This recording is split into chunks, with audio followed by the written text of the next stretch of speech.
we'll have to end this meeting and we will start wavelength, and the other is angular wave number or propagation constant, that is k.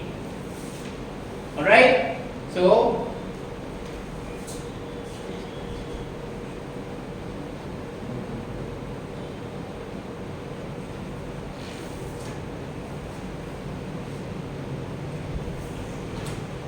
let's draw the wave shape for some string at some particular point of time. So this is the equilibrium position of that string. Okay. Now let's say at some point of time the photograph of the string is like this. Again, what I need to say is that the string has this shape right now. Right? This is the string. This is not the wave. This pattern proceeds or moves forward. That phenomena is wave. Right? So this is like a photograph of string at some particular time. Right? At whatever time. We don't care about that time. Okay? Whatever time. Okay? Let's say here is the source. Now in lower classes you have studied that wavelength means the distance between two consecutive crests, okay, or the distance between two consecutive troughs. Do you remember this? Okay or not okay? Distance between two consecutive crests or two consecutive troughs. Right? That's called wavelength. Fine. Okay, I am not going to write it, it's very basic, hopefully you all know it. Now that wavelength has direct relation with this k, that is the angular wave number or also called propagation constant. Right? Frankly, I prefer this name because this tells you about propagation. Right? K tells you about propagation, I will comment upon that at the end of this topic. So, it's that if you have a wavelength lambda for this particular wave pattern, now we are going to see what's the relation between this lambda and the k, right? That is wavelength and propagation constant. Have a look here. If you take any 2 points, right, which are in the same situation at a particular point of time. So for example, let's say this is a point A, let's say this is point B, let's say this is point C. So do you realize that whatever is happening with A right now, the same thing is happening with B, the same thing is happening with C? Yes or no? Yes or no?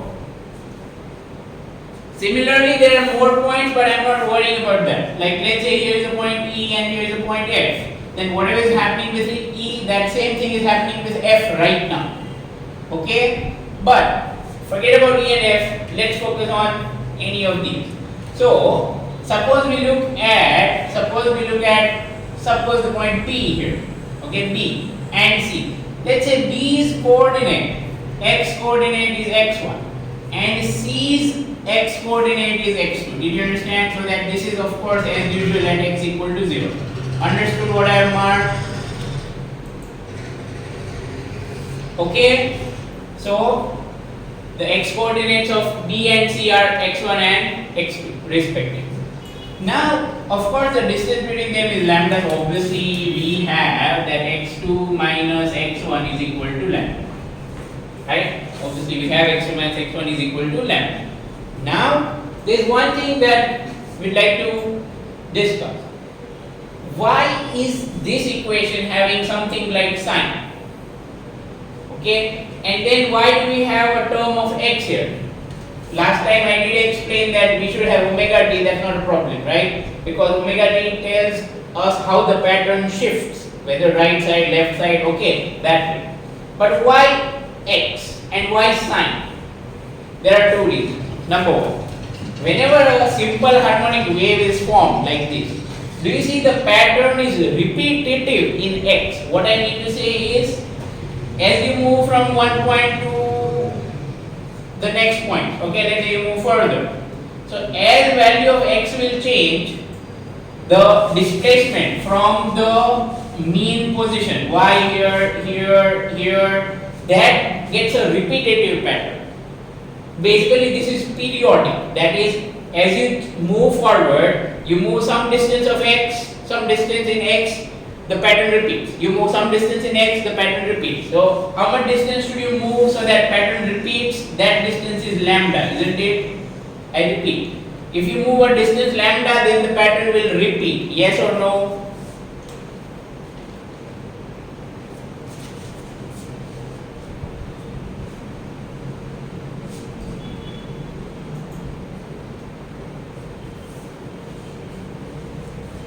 Okay, so we have that after a distance lambda the pattern is repeated.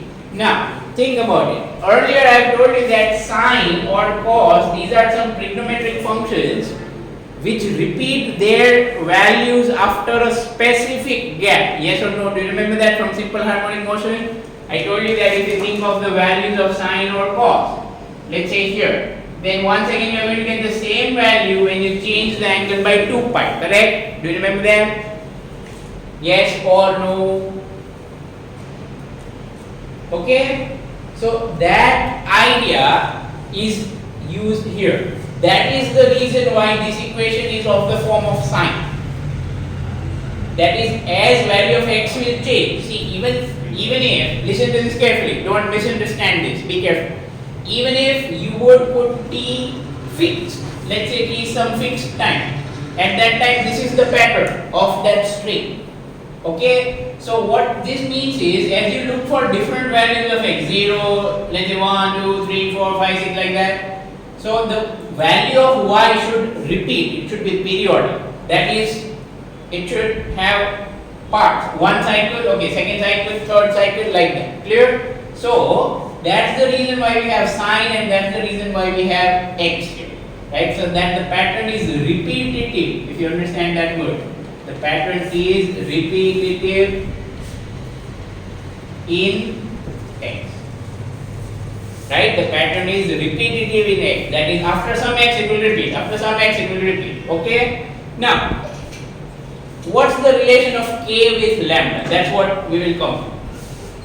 Like I said it here, when the angle changes by 2 pi, when the angle changes, that is, increases by 2 pi, the value gets repeated. Clear?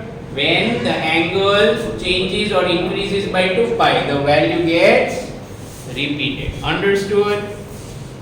Okay? So that's what is used here. We see that at B, whatever is there, at C we have the same displacement. Right? So that means in a distance of lambda it is getting repeated. So if I would compare the equations for the 2 points, then I would be getting something like this. Is this fine? These equations are clear to you? Very simple, okay? I have not done anything extraordinary. Alright? Okay? So now we know that here both of these have same value of y. So that is only possible if kx2 minus omega t plus phi 0 is 2 pi more than kx1 minus omega t plus phi 0. Did you understand this line? Why am I saying 2 pi more than the other one? Because of this. Clear? When that angle will increase by 2 pi, then the value of sine will get repeated. Everything will get repeated. Position, velocity, acceleration, all of it. Did you understand this equation, everyone? You don't have to memorize it, of course, but that's the key thing to understanding relation between these two quantities, wavelength and wave number. Okay? So, if you have got this angle 2 pi more than the previous angle, okay, for P, so that would mean if I cancel things, okay, omega t cancelled, 5 0 cancelled. Alright, what do we have? We have k, and I'll put x1 on this side. K x2 minus x1. Clear? K x2 minus x1. Common. K is common. Equal to. On that side, what do we have? 2 pi. Right? But what is x2 minus x1? So, we have k into lambda equal to 2 pi, or conversely, final step, k is equal to 2 pi by lambda. This is a very important formula, everyone. Very simple, easy to remember, but very important. Clear the derivation of k equal to 2 pi by lambda.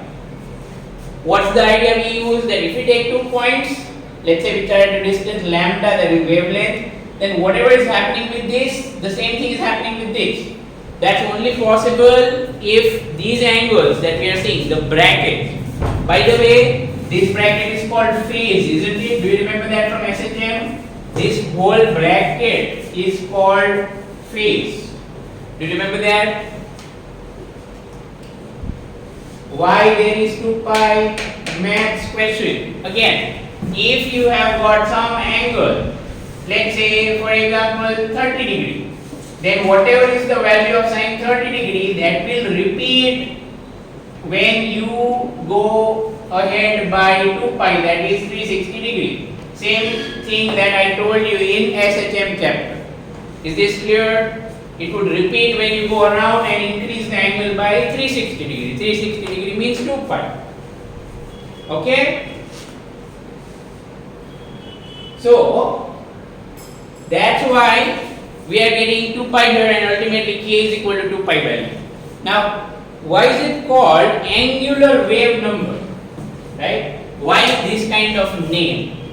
Okay? Why this kind of name? And then I'll also explain why propagation constant, both of them. Right? I'm going to erase this diagram over here. Alright?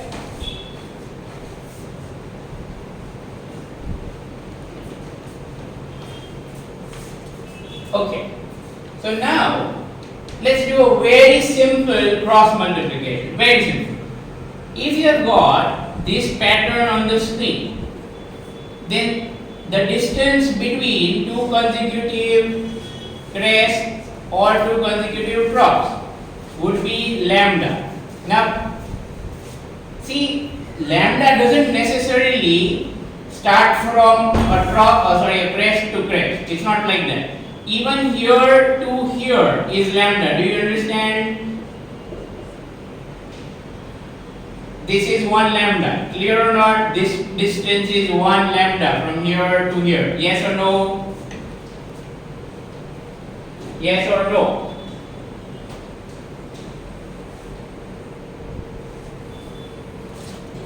Okay.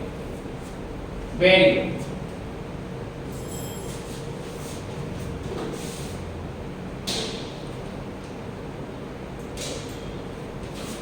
Right, now here's the time for cross multiplication. So do you realize that in a distance or for one wavelength that is for 1 lambda, right, you have one wave. Right, in a distance of one wavelength you have one wave like pattern. Yes or no? Right, this much. Then how many wave patterns will you have per unit distance? Let's say 1 meter for example. Okay, in one wavelength you have one wave. Then how many waves you could have in 1 meter? Again, wave by wave I only mean this pattern, alright? Nothing else. Clear? So let's define wave number now. So what is wave number? I think you might have studied this in chemistry. It's that the number of wavelengths that can be fit in unit distance That's exactly the cross multiplication we have done here, right? So in 1 meter, how many wave patterns or how many wavelengths can you fit? So obviously this cross multiplication will give you that wave number is equal to 1 upon lambda. I hope you realize what I am doing. Clear or not?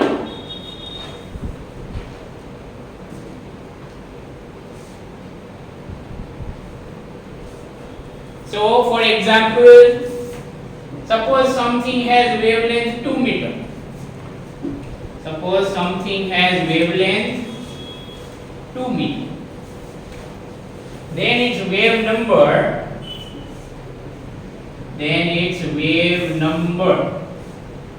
is going to be 1 upon 2. What this means is that if you draw one wavelength, okay, this is one wavelength, then how much will be this distance?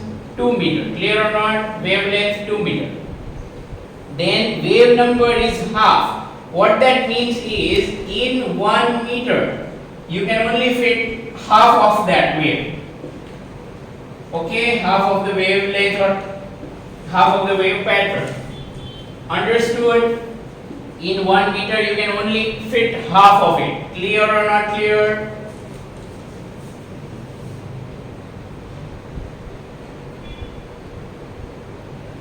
Okay, let's take another example just so that the concept is absolutely clear. Suppose in some other case, let's say lambda is 10 centimeter only. Okay?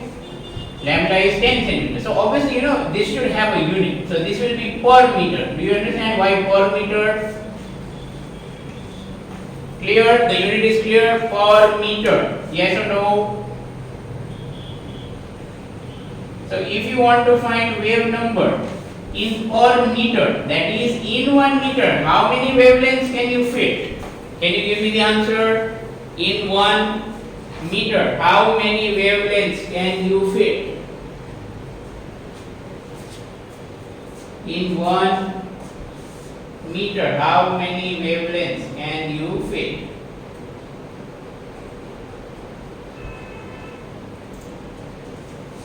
Ten. Very good. Pretty simple, don't you think? Have a look here. 10 centimeter is 0.1 meter. Clear? So if you draw only one wave, listen to this. I am explaining it visually, then we'll also calculate. If you would draw one wavelength like this will be 0.1 meter. Correct or not? Then how many more can you draw to go up to what? 1 meter. So do you realize that you can fit 10 such patterns in it, or by cross multiplication, that one wavelength gives how much? 0.1 meter. Then how many wavelengths can you get in 1 meter? Clear or not clear, everyone? Then the answer will be 10 per meter. Understood? Clear or not? 10 per meter. Unit is also important. Okay? Alright then. So this is wave number. Now angular wave number. Okay, now I'm sure you'll understand this easily. Do you remember the two terms that we have learned earlier? Frequency and angular frequency. Isn't it? In simple harmonic motion we learned about that. Frequency F. Okay, frequency is F and angular frequency is omega, which is 2 pi multiplied by F. Just like that. Wave number 1 upon lambda. Clear? Wave number is 1 upon lambda. Then just like that, angular wave number is 2 pi upon or 2 pi into 1 upon lambda. Understood or not? Angular wave number. Just like here, angular frequency 2 pi into F. Similarly, angular wave number 2 pi into 1 upon lambda. Got it? But this is K, isn't it? But it is K. So what does that mean? Angular wave number is K, which is equal to 2 pi by lambda. Alright, angular wave number is k, which is 2 pi by lambda. Now, let's go to the other name of k, propagation constant. That's very simple to understand. Do you remember yesterday I told you that we can have an equation of wave something like this also? Do you remember?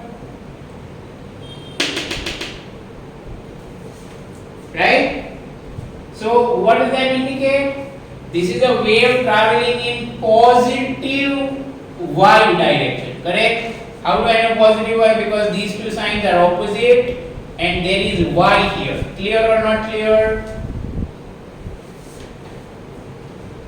So basically, k is something that tells you which direction the wave is moving, okay, on which axis.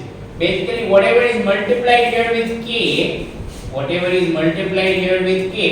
is the direction in which wave propagates, that is travel. So if it's ky, it means the wave is propagating in y direction, either positive or negative. Clear? Either positive or negative. Understood? Okay? So that's why it is called propagation constant. That's why it's called propagation constant. Alright? Fine. Next one. Okay, I'm going to erase whatever we have on the board. We have derived lots of useful relations today.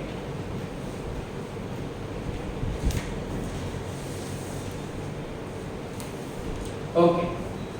Next, relation of distance and phase difference. Relation of distance and phase difference. Okay. Phase and phase difference. Okay, what is meaning of that? Let's see. First of all, I'll explain phase difference using simple harmonic motion. Okay, no big deal at all. Suppose there is one particle whose SHM is given like this. Let's say. And there is another particle whose SHM is given maybe like let's say this. Okay, phase difference, name is clear, isn't it? This is phase, and phase difference means difference of these two. Understood? What is phase difference? Very simple. Phase and difference of phase. That is, if suppose first one has phase phi 1, second one has phase phi 2, then the difference of those phases is called phase difference. Often books write del or just write phi. Okay, choose whichever symbol you like. Understood? What's phase difference?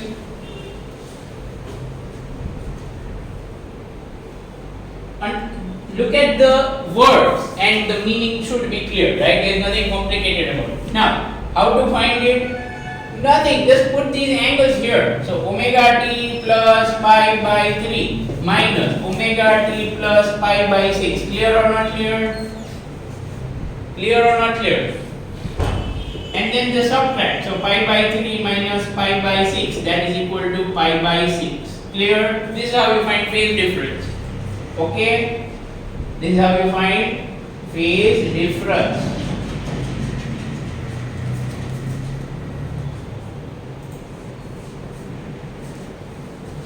Alright, now one thing that I want to warn you is some people think that this will be the phase difference when you will subtract. No, don't make that blunder. Always subtract the whole angle. I repeat, always subtract the whole angle. So it's possible to find phase difference. It's possible to find phase difference even when there is some other angular frequency. Did you understand what I am saying? Did you understand? It is possible to find phase difference even when there is some other angular frequency. In that case, if you try to use shortcut, you are going to get the wrong answer. Understood? Okay, so it's possible that you have to find phase difference with different frequencies. So don't try to do any kind of shortcuts. Keep it simple. Phase difference means take one phase, take the other phase, subtract. That's it. Okay. Now let's go to its importance for a wave. So let's say that a wave is traveling towards positive x-axis, and here is its equation. Let's say. Okay. So this is the pattern of, or this is the shape of the string. This wave is going on with, a long distance. Suppose here is the source. Now if I will take any 2 points, if I will take any 2 points on this entire string, anywhere, okay, not necessarily having same pattern, but let's say one is here, suppose A, and let's say one is over here B, right? No problem, any 2 random points. Then for the first one, do you realize that I can put y equal to A sine AX1, where this is the first distance or first x coordinate, and similarly from here to here x2, right? So kx1 minus omega t plus phi 0 at some time, okay?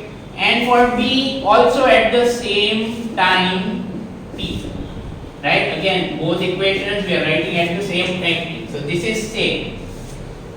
Clear? So now if I will talk about phase difference, this is larger than that. Why? Because x2 is larger than x1. So I am doing it this way. So here the phase difference phi between B and A, right? Between B and A. If you are writing equation like this, it will be between B and A. Clear or not clear? Okay, this is going to be equal to k bracket x2 minus x1. Maths is clear, everything else gets cancelled. Is the maths clear or not clear?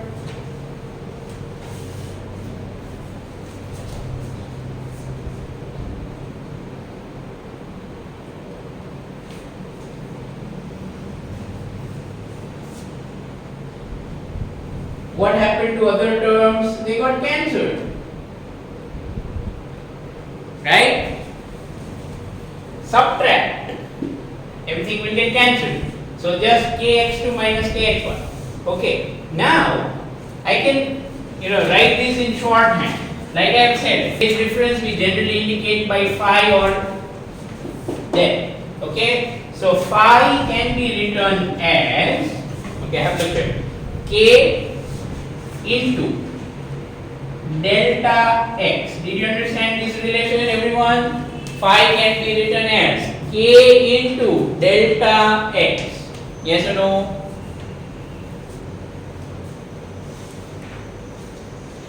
Is this an important relation? Of course. This is a very useful relation for waves. Okay, whenever a wave is traveling and you are given two different points, if you are given two different points, then based on that distance between them, you can find out k. You can find out phi. Okay, that is the phase difference between them. Another way to write this, which is of course very easy to understand, is this. Clear or not clear? This one. Both are same, of course. Okay, k is equal to 2 pi by lambda. Alright. Now, but this is formula, no problem. But let's try to develop your intuition about how phase difference works in waves. Okay. So I'm going to erase the equations and all that. Okay, I hope you have noted down the formula and understood what we have done here. This is phi A, this is phi B, we subtracted, we got this, and we write it as a formula. Okay. I'm going to erase the equations. Now, let's try to develop your intuition. Do you remember when I was deriving this relation k equal to 2 pi by lambda?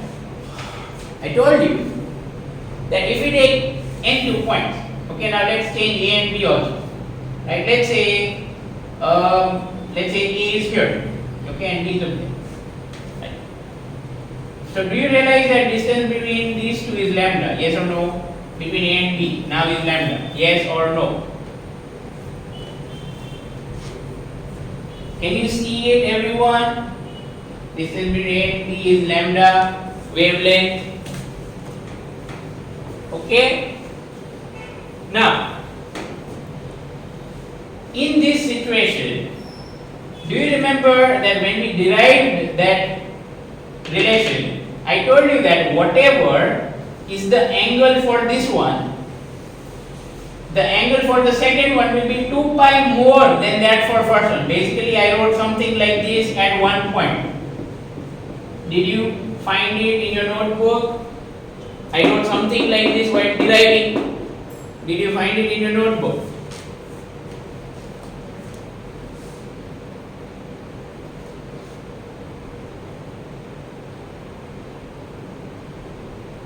Okay?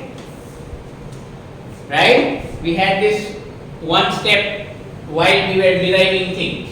Right? Here I wrote kx2 minus omega t plus phi 0 and kx1 minus omega t plus phi 0. Okay. So what is this telling you? It's telling you that because distance between 2 points is lambda, that's why the phase difference between them is 2 pi. The phase difference between them is 2 pi. Let's try to understand it in a slightly different way. 2 pi means one cycle or one complete oscillation, isn't it? Everyone remembers that? Okay? 2 pi means one complete cycle or one complete oscillation. Clear? Whichever is the case. So, imagine now that here are these 2 points A and B on this string. Here are these 2 points A and B on this string. Then as the wave starts to move from the source, let's say the wave starts to propagate. Okay, the wave starts to propagate. Do you realize that A at any point of time will have one more wave, will have one more wavelength or one more cycle passed through it, yes or no? Then B. Compared to B, A will have one more wavelength or one more cycle of oscillation gone through. Why so? Because when the wave is still here, this is not moving, this is also not moving. Gradually the pattern will move forward. Gradually the pattern is going to move forward. So when the pattern comes here, what will happen? A will start to move. But is B moving right now? No. Again, when the pattern shifts right side and reaches here, A will start to move. But at that time B will still not be moving, correct? So which starts to move first?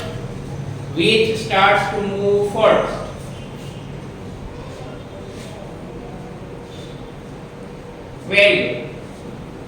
Right?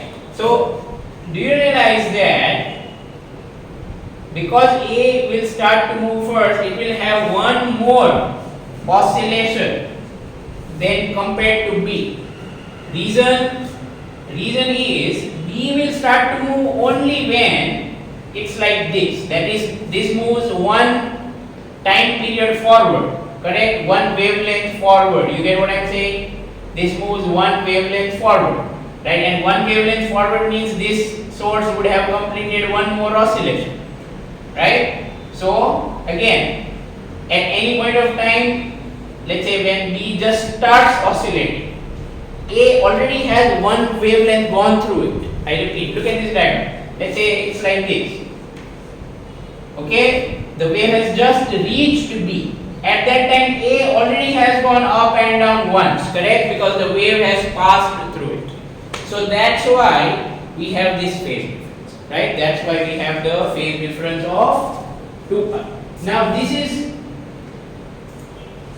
thing can be used to our advantage this thing can be used to our advantage in a very simple cross multiplication like way. Have a look.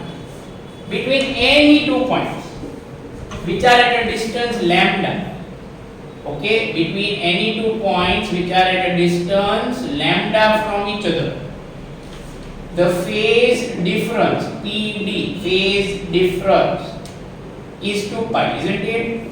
That's what we are seeing. Between any 2 points which are at distance lambda, there is a gap of one cycle, one complete oscillation, and that means the phase difference is 2 pi. So if suppose the distance between 2 points was not lambda but delta x, then how much will be the phase difference? How much will be the phase difference? Can you do this cross multiplication?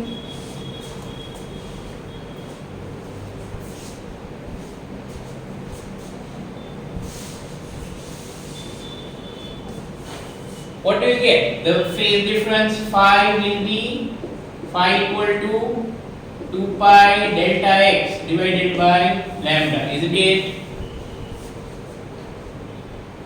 Okay?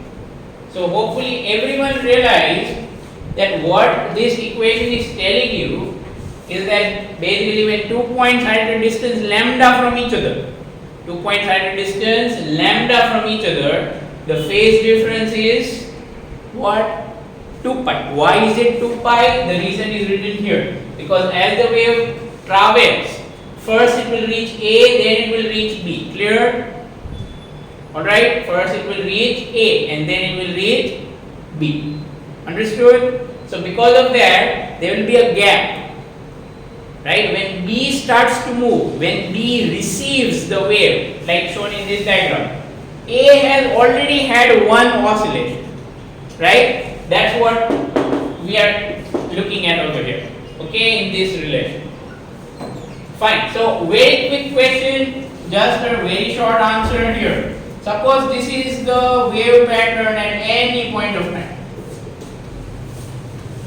Okay, here is one point, let's say P at the crest. Okay, and here is one point Q at this mean position. Okay, then how much is phase difference between P and Q? How much is phase difference between P and Q? Think about it. How much is phase difference between P and Q?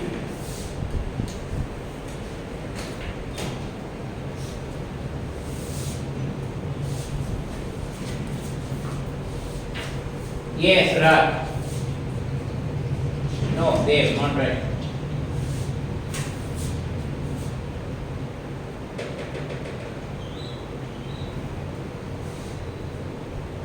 Okay, looks like you all need a little bit of help. Have a look here. From here to here, how much is this distance? How much is this distance?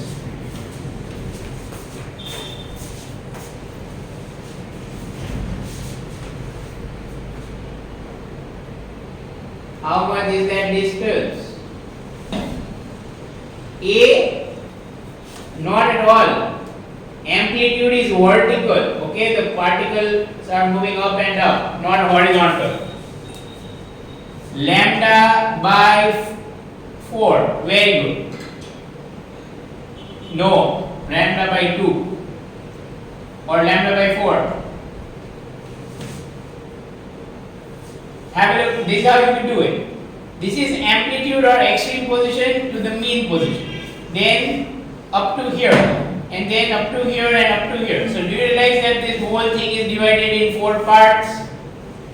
1, 2, 3 and 4. Okay? So that's how you have lambda by 4. So if this is lambda by 4, this is 1/4 of the wavelength. Clear? 1/4 of the wavelength. What would that mean? In one wavelength you have 2 pi. So in 1/4 of the wavelength. So you can just put the value here. Understood or not? Pi by 2. Clear? Pi by 2 is clear, everyone?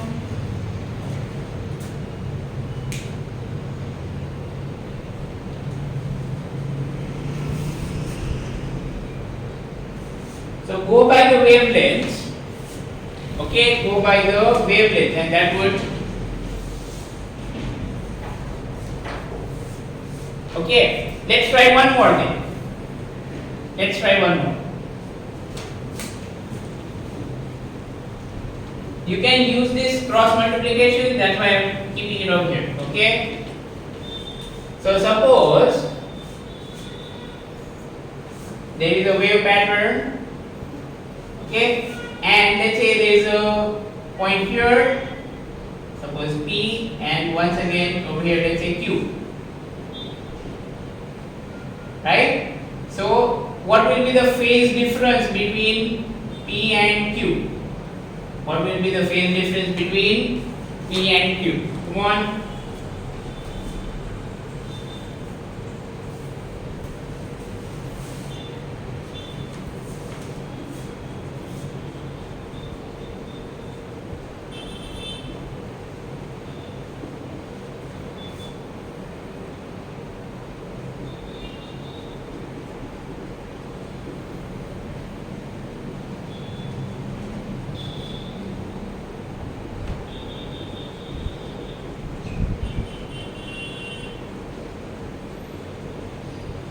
Okay, you got the answer?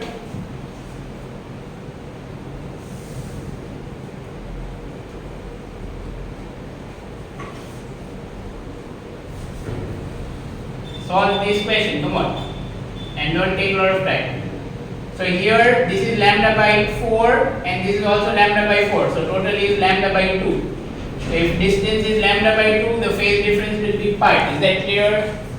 Just put lambda by 2 here. Lambda lambda cancel and you get pi. Clear? This answer is clear or not, everyone?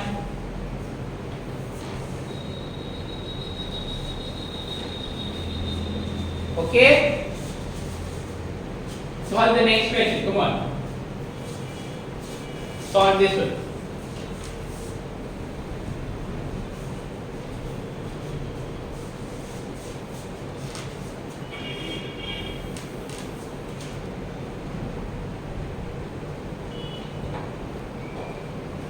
Okay, very good. That's right answer. I hope no one is getting confused with that. What's given? Lambda is given. Okay, and distance between points is also given. You just have to use formula, right? Okay, so delta x is 1 meter. Lambda is 50 centimeters, that is 0.5 meter. Just put it in the formula, you get it. Alright? Answer will be 4 pi. Answer will be 4 pi. Okay? And answer of this question will be pi equal to 4 pi. Okay, that's it. Right? So please remember this formula is going to be very useful even in the 12th standard. Alright? Goodbye.